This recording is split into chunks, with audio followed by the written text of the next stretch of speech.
Hello Year 6, I hope everybody's doing okay and have managed to get out and about. Today I'm going to read you chapter 6 of The Lion Boy. I hope you're enjoying it as much as I am. Charlie wasn't worried at all about leaving the river police guy in the middle of the river. Surely river police guys could swim. He was, however, hungry. He opened each of the 2 little lockers in the cabin, a half-eaten packet of biscuits and some tea and sugar lumps and chocolate. He ate 3 biscuits and put the rest in his bag. He pocketed the tea and the chocolate and the box of sugar lumps too. Well, the police guy wouldn't need them now. Then Charlie settled down in the cabin. He didn't want anyone on the ship to notice him, so he'd stay put until dark and then make his way up the ladder. He lay back and gazed up at the great crimson hull to which he was tethered, wondering again who would have a ship like that and where it was going. He could see the ship's name, Circe, picked out in gold on the curve of her great bow. Circe, he'd heard that name before, pronounced Circe. Now what was it? After a while he recalled that that was the name of the island who enchanted Odysseus on his way back from the Trojan War. His dad had read it to him. She turned all his sailors into pigs and kept Odysseus for a whole year, making him forget his wife and his son at home. Odd name for a ship, when the Circe in the story had disrupted Odysseus' sea voyage so effectively. The angle at which the little boat was hooked up made it impossible for Charlie to face the direction of the Circe for long, as all the blood was going to his head, so he turned himself round and watched the last of the city disappear along the banks. By now they were way beyond the tall, shining buildings of the office district. The wharves and warehouses and stone quays of the big docklands were giving way to the smaller ship repair yards, the houses on stilts where the wharf workers lived, and finally the wide empty mud flats and salt marshes where the light hung like gorse and the silvery grasses rippled and the tiny voices of hundreds of invisible birds carried over the water, mingling with the rush of the river beneath the little boat's hull. Charlie thought it must be rather nice to live there in one of those stilt houses, with the veranda looking out over the river and the water slapping underneath. You could fish for your dinner out of your bedroom window, with the great expanse of sky and water all around you, and the sea sliding in beneath your home twice a day. Quite like the sound of that. He wondered why they didn't have silt houses in the west of the city, further inland where he lived. Why instead people there lived in housing towers or yard houses like his. He didn't want to think about home. He could feel the presence of his mother's phone in his bag and suddenly thought, Mum may not have her phone, but what about Dad? He pulled out his own phone and swiftly keyed in his dad's number. His heart beat fast and his hands were shaking. His dad might answer. He might. The phone rang in a dim, empty distance, rang too long. Then his dad's voice, his message recording. Hello, this is Aniba Ashanti. Leave me a message and I'll be in touch with you soon. His dad's voice. Charlie felt it deep in his heart. He wished he had thought what to say, what was safe to say. If they, whoever they were going to listen to the message, he didn't want to give anything away. But he wanted his dad to know. What? And he had to leave the message now, because what if he couldn't get through again? He couldn't waste this opportunity. Suddenly he knew what to do. He'd leave a message like his mum's note, clear to them, but not revealing anything. Hi, Daddy, he said cheerfully. Charles here. I'm being a good boy like Mummy said, and I'm at Raffy and Martha's, but I'm going out quite a lot, and I really hope I will see you soon. I've been sailing on the river today, and I hope I'll do some more tomorrow. Ring me soon. I've got my phone on all the time. Lots of love to Mummy. Bye. He was really pleased with himself. If Dad got that message, he would understand immediately that Charlie knew what was going on. 1, he never called him Daddy, or Mummy, so they'd know he'd picked that up from Mum's message. Plus the being a good boy reference and calling himself Charles. Going out quite a lot and sailing on the river today and tomorrow were pretty clear. And the piece de resistance, the best bit, which had come to him even while he'd been talking, was to say that he had his phone on all the time. Of course he had to turn his phone off during lessons, so now they'd know he wasn't going to bother Brother Jerome's, and they could put them together with the sailing and then really hope I'll see you soon and know who is coming after them.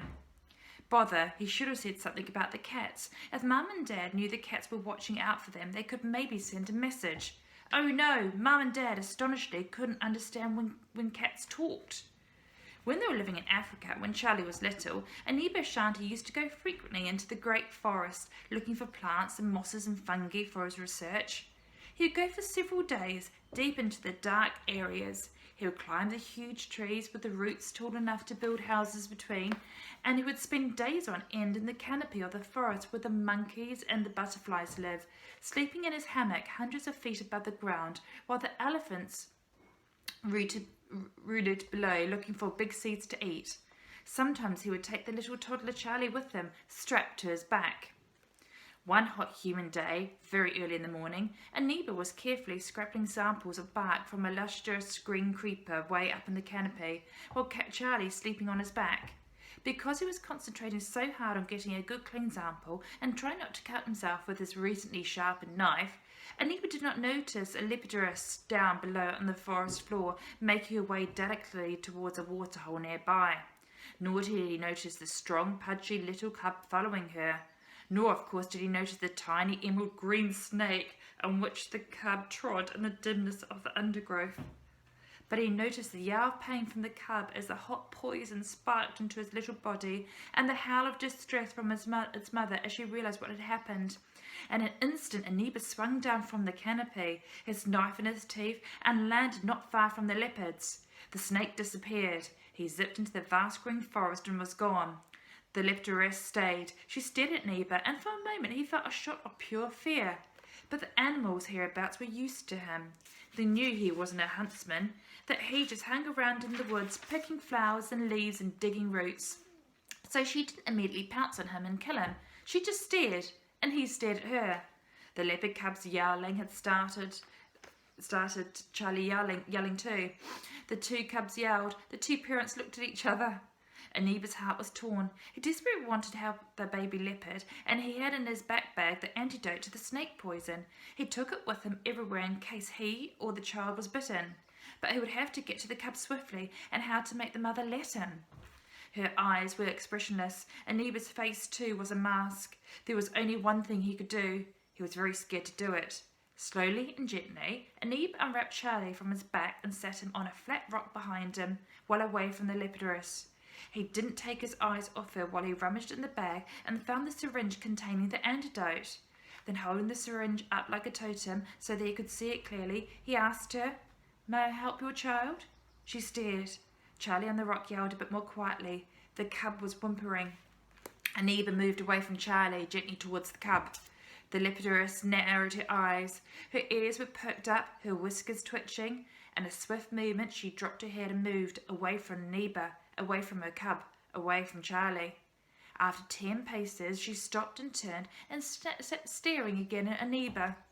He fell to his knees beside the cub and swiftly, surely injected the life-saving medicine into the cub's fat back leg. As he did so, "Baby one!" cried Charlie, who had tottered up to Aniba's side and was now reaching out to pat the cub, who squirmed away from the needle. Aniba gasped. The syringe fell, and a few small drops of blood appeared on the fur. Charlie laughed. The cub alarmed put out a claw and scratched hard. Drops of Charlie's blood were on the cub. Drops of cub blood were on Charlie's bleeding arm. The lepiduress and Aniba looked at each other. The cub and Charlie yelled again in unison. Each parent grabbed its child and ran, the cub hanging from the lepiduress' tender jaws like a kitten, Charlie tucked firmly under his father's arm. Baby one," cried Charlie happily. "Mrrr," squalled the leopard cub. "Mrrr," called Charlie. And after that, Charlie talked with cats as much as with people. He was mystified by their constant feuding and fights between themselves. Though he understood the language, he didn't exactly understand their feelings and their mysteries, but he loved them and they were his friends. His parents studied him endlessly. They knew what must have caused it, but they couldn't work out why.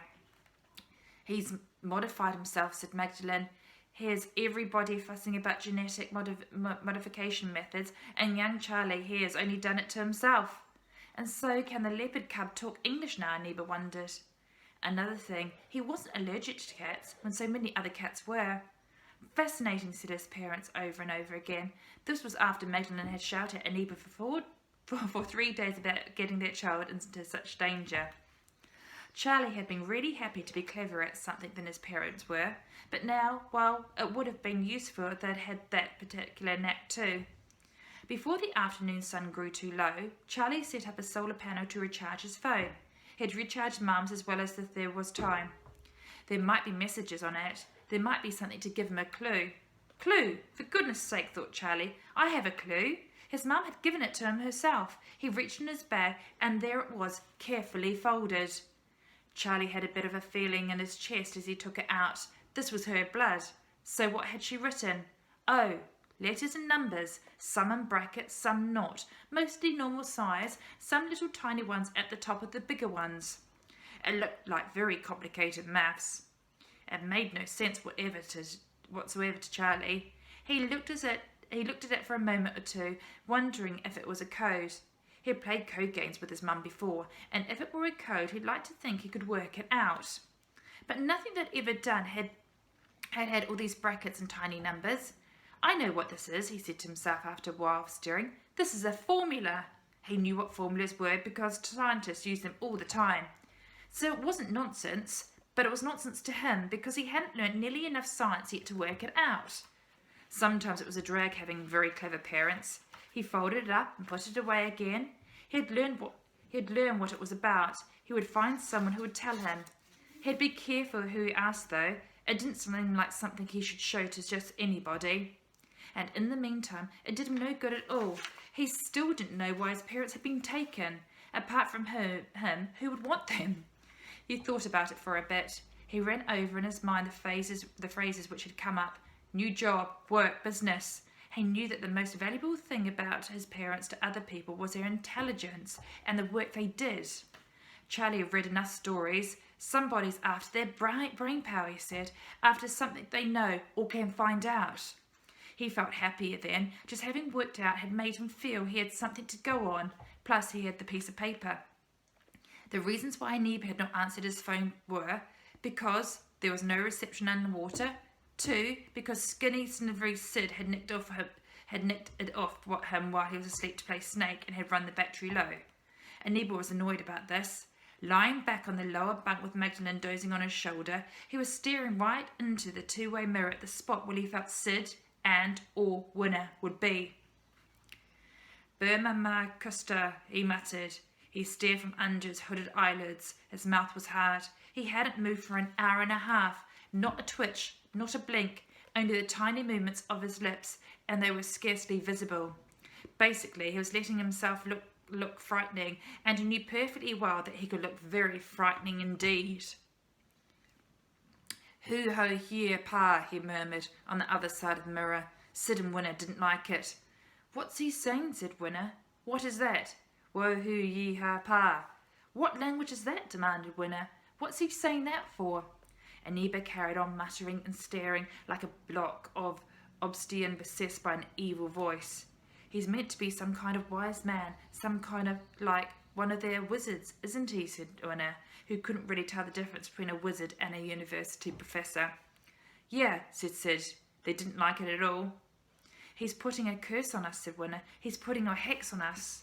Slowly, weirdly, the blocks of obsidian cracked, and Neba smiled a long, scary smile. He was pretty sure it was working. All he was saying was, "You stupid little irritating men, you're beginning to annoy me." But he bet they thought they were being cursed, and if they did, that was fine with him.